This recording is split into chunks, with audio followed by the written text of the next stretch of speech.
ఈ మధ్యకాలంలో శవాల దగ్గర కూర్చొని రాజకీయం చేస్తా ఉన్నా, దాన్ని చూస్తే మీకు ఎలా అనిపిస్తుందన్నా? మీకు షుగర్ ఉందని అర్థమైంది. ఏంటన్నా అలా అనేసావు? వాళ్ళు ప్రభుత్వంలోకి వచ్చి 4 రోజుల్లోనే గొప్పగా చేస్తుంటే మీకు ఆగట్లేదు. రాజకీయ నాయకుడు డైరెక్టర్ సినిమా వాడు ఇద్దరు ఒకటే. ఎందుకంటే సక్సెస్ తీస్తే 10 మంది ఉంటారు. అలాగే పార్టీ సక్సెస్లో ఉన్నప్పుడు 10 మంది, లేకపోతే ఎవరు ఉండడు.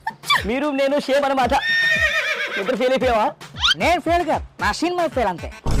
మనం ఒక సినిమా తీయాలన్నా, ఆ బ్యాక్గ్రౌండ్ కూడా శవాల బ్యాక్గ్రౌండ్, అదే తెద్దామన్నా. స్టోరీ చెప్పండి అన్న. ఓపెన్ చేస్తే ఫ్యాన్ పైన కింద పడిపోతుంది. ఆ బాధతో మీరు సైకిల్ చైన్ లాగేసి ఆ సైకిల్కి ఎవరేసుకుంటారు. చేస్తే శ్మశానంలో మీరు ఉంటారు.